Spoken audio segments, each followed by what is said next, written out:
안녕하세요. 보건의료통합봉사회 유튜브 이코TV입니다. 오늘은 당뇨병에 대해 알아보는 시간을 가지도록 하겠습니다. 당뇨는 왜 걸리는지, 어떤 증상을 보이는지, 어떻게 관리하고 예방하는지 순으로 설명드리겠습니다. 당뇨는 어떤 질병일까요? 우리 몸이 섭취한 음식물을 적절하게 사용하지 못하여 혈액 속의 포도당 수치가 정상인보다 훨씬 높은 상태를 말하며 우리 몸에서 에너지로 사용하는 포도당이 소변으로 빠져나간다 하여 이름 붙여진 병입니다. 즉, 소변으로 당이 빠져나간다는 뜻입니다. 그렇다면 우리나라 당뇨병 환자 수는 얼마나 될까요? 2016년 국민건강영양조사에 따르면 30세 이상 성인 7명 중 1명이 당뇨병을 가지고 있었으며 65세 이상 성인에서는 10명 중 3명으로 증가합니다. 연령이 증가함에 따라 남녀 모두에서 당뇨병 유병률 또한 증가하기 때문에 꾸준한 관심과 관리가 필요합니다. 다음으로 당뇨병 환자는 어떤 증상을 보일까요? 당뇨병에 걸리면 소변으로 포도당이 빠져나가고 이때 수분이 함께 나가기 때문에 소변량이 늘어나게 됩니다. 그 결과 몸 안의 수분과 영양분이 충분히 흡수되지 못하고 빠져나갑니다. 따라서 물을 많이 마시는 다음, 소변을 많이 보는 다뇨, 음식을 많이 먹는 다식을 당뇨병의 가장 대표적인 증상인 3다라고 합니다. 이 외에도 피로나 무력감, 피부 증상, 시력 이상, 손발 저림 등의 증상이 나타납니다. 다만 당뇨병은 아주 심한 고혈당 상태를 제외하고는 증상이 나타나지 않아 방치되는 경우가 많습니다.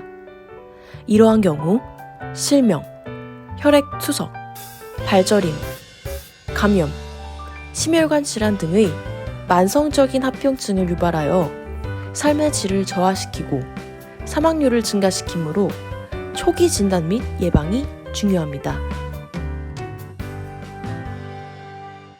그럼 이제부터 당뇨를 진단받고 난 후엔 어떤 치료를 받게 되는지 알아보겠습니다. 크게 3가지가 있는데요. 이 중 여러분이 직접 알고 계셔야 하는 방법은 바로 약물치료법과 인슐린 주사치료법입니다.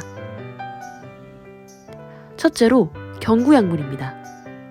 경구, 즉 직접 드시는 약은 간편하기 때문에 진단 초기부터 시도되는 치료입니다. 설포닐 유레아 계통, GLP-1 계통이 대표적이며 혈당을 강화시켜 증상을 완화하는 방법입니다.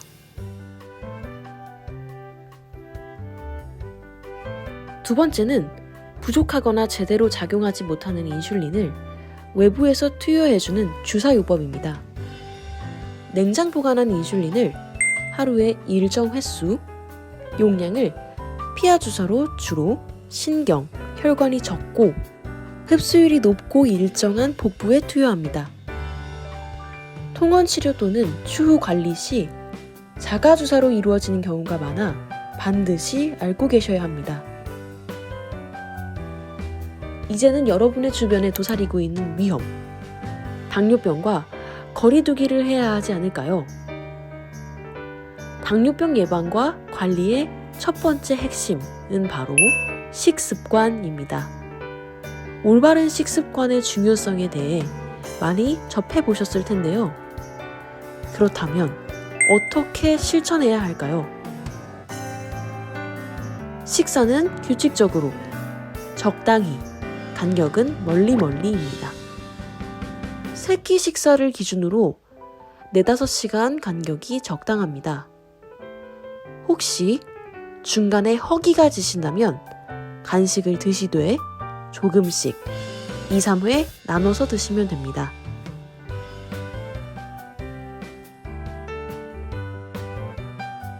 그렇다면 어떤 음식을 먹어야 할까요? 여기서 기억하셔야 할 중요한 것은 바로 GL 지수입니다. GL, 즉 당부화 지수란 음식에 포함된 탄수화물과 섭취 후 혈당 상승 속도를 반영하여 숫자로 표현한 것으로 높을수록 고혈당을 유발합니다.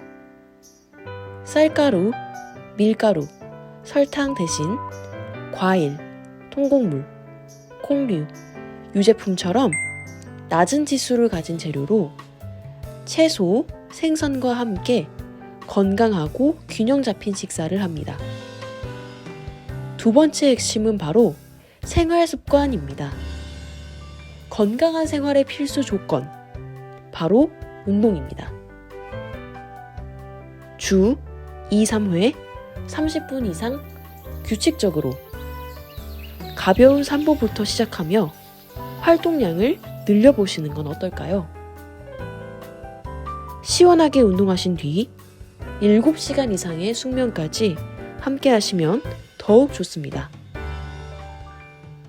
지금까지 당뇨에 대해 알아봤는데요. 오늘부터 슬기롭게 만들어 나가는 건강생활, 이코TV가 응원하겠습니다.